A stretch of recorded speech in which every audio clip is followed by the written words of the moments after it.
देखने को मिली कि पहली बीवी ने केस कर दिया शोहर पर कि उसके शोहर ने उसकी इजाज़त के बगैर शादी की थी। ये केस क्या था, एक तो ये बताइए।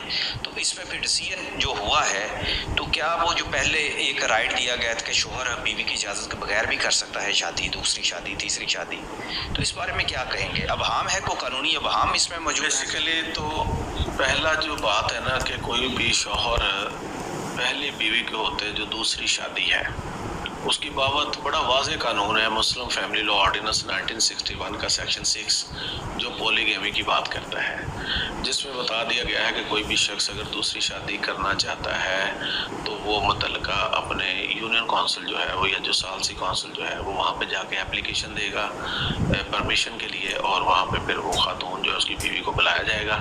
फिर कोई भी रीज़नेबल ग्राउंड है जो जिसकी बना पे वो शादी करना चाहता है तो फिर उसकी बात को सुन के फिर इजाज़त दी जाती है। अच्छा, अगर कोई इस प्रोसीजर को फॉलो नहीं करता तो फिर पॉलीगैमी का जो सेक्शन 6 है उसमें 2 सज़ाएं बताई गई हैं। एक तो कि मर्द जो है वो उसने अगर निकाह नामे में हक महर लिखा है, 2 तरह का हक महर होता है, एक मुअज्जल होता है और एक गैर मुअज्जल होता है। जो गैर मुअज्जल है उसको डेफर्ड डावर कहते हैं। तो फौरन औरत जो है वो हक महर फौरन जो है वो लेने की हकदार हो जाएगी और मर्द पे लाजम है कि वो हक महर जो है वो उसको अदा करे।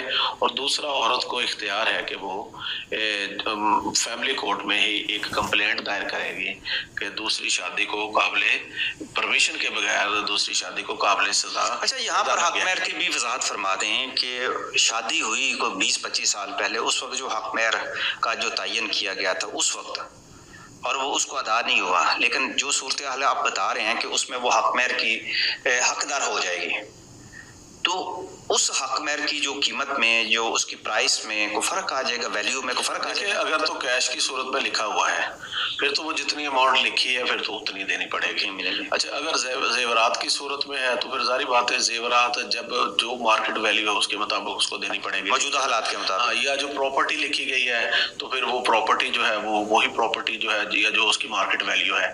अच्छा, अब हक महर।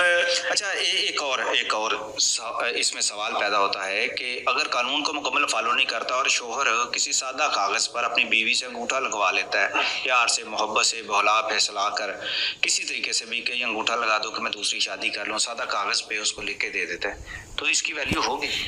देखें, ये इजाज़त औरत से जो लेने का वो भी प्रोसीजर बता दिया गया कि मर्द ने अगर इजाज़त लेनी है तो वो यूनियन काउंसिल में या सालसी काउंसिल में दरखास्त देगा।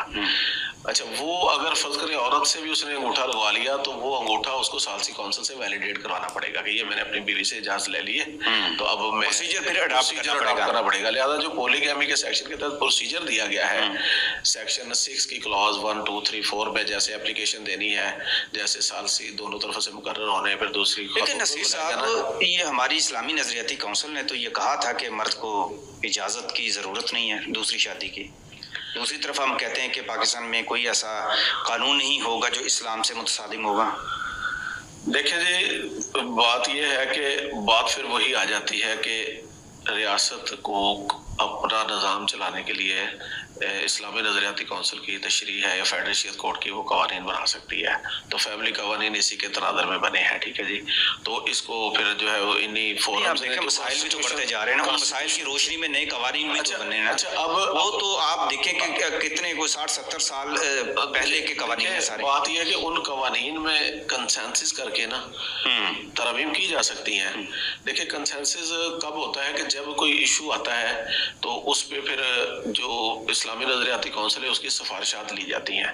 उन सिफारिशात की रोशनी में जो है वो कानून बनाया जाता है ताकि वो तो ठीक हो गया। लेकिन आपका मुद्दा ये जो हमारे सवाल और जवाब के हवाले से है कि ये है आपकी दलील कि ये गैर कानूनी है, बीवी की इजाजत के बगैर। देखिए, बीवी की दूसरी शादी नहीं हो सकती, अगर शादी ना ही वो प्रोसीजर नहीं, बीवी की इजाजत के बगैर प्रोसीजर अडॉप्ट किए बगैर भी अगर मर्द दूसरी शादी कर लेता है वो शादी इलीगल नहीं होती। इलीगली होगी ना? नहीं, उसकी उस काम की उसको जो है वो सजा है। वो सजा क्या है? एक तो वो फौरन जो है पहली बीवी माफ कर देता हूँ, वो तो अगर बीवी देखे मेरी बात प्रोसीजर उसने इख्तियार नहीं किया, देखे वो तो उस सूरत में सवाल पैदा होता है ना कि जब खातून अदालत में आ जाती है या कटहरे में आ जाती है तो हमारे माशरे में बहुत सारे लोगों ने इजाजतों के बगैर शादियां की हुई हैं, खुफिया भी की होती हैं, खुफिया भी की होती हैं, तो खवातीन दरगुजर कर जाती हैं या जो है वो बच्चों के मामलात के बारे में कि चले बच्चों को तरबियत बाप मेंटेन तो कर रहा है, ये जो भी मामलात है, लेकिन कानून ये इख्तियार देता है कि पॉलीगामी का जो सेक्शन 6 है फैमिली लॉ ऑर्डिनेंस 1961 का, वो जब कोई मर्द दूसरी शादी पहली बीवी से इजाजत के बगैर करे तो जो हक महर के कॉलम में गैर मुअज्जल हक महर है ना लिखा हुआ, वो सारा अदा करने का पाबंद है। और दूसरा वो खातून को इख्तियार है कि वो एक कंप्लेंट दायर करके उसके खिलाफ केस चला के उसको 1 साल तक सजा, 5 लाख तक जुर्माना। कोर्ट में नहीं जाती, अक्सर खवातीन नहीं भी जाती, ये चंद एक होती हैं जो जाती हैं, निकाह कर लेता है और उसको रजिस्टर्ड भी करवा लेता है। जब वो नादरा से भी रजिस्टर्ड हो जाता है, उसका निकाह नामा हो जाता है, क्या वहाँ पर ये डॉक्यूमेंट्स जो आप कह रहे हैं कि यूनियन काउंसिल से उसके जो है प्रोसीजर होना चाहिए, वहाँ पर उसके डॉक्यूमेंट्स का होना ज़रूरी है? फिर देखिए जी, जो भी अगर मामला नहीं भी प्रोसीजर होता वो शादी कर लेता है, उसको रजिस्टर्ड भी करवा लेता है, तो खातून का राइट जो है वो उसकी वायलेशन हुई है, उसको इख्तियार नहीं जाती, वो खातून नहीं जाती तो बस खुद जो है वो मामला चल रहे हैं। अगर मियाँ बीवी राजी तो फिर क्या करेगा काजी? तो इसलिए जो है वो दूसरी शादी की इजाजत तो रियासत खुद एक्शन नहीं लेगी। नहीं, देखो ये जो फैमिली लॉज बने ये फैमिलीज को रेगुलेट करने के लिए बने हैं।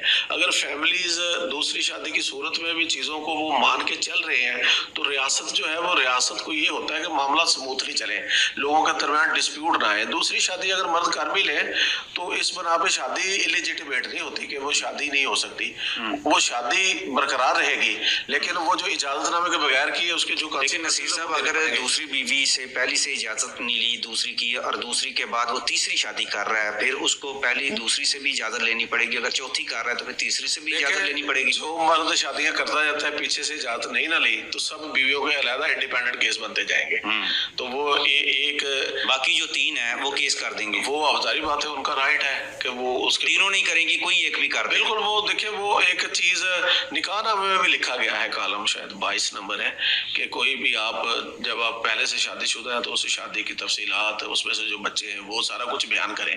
इसका मतलब आप निकाहनामे में दूसरा जो निकाह कर रहे हैं तो वो पहली शादी की तफसीलात वहाँ भी देनी होती हैं। अच्छा, अगर वो आप वहाँ पे तफसीलात नहीं देते तो दूसरी बीवी भी आप पे चीटिंग के जुमले में पर्चा करवा सकती है कि इसने मेरे साथ झूठ बोला। पहली बीवी को अलहदा से हक मिल जाता है।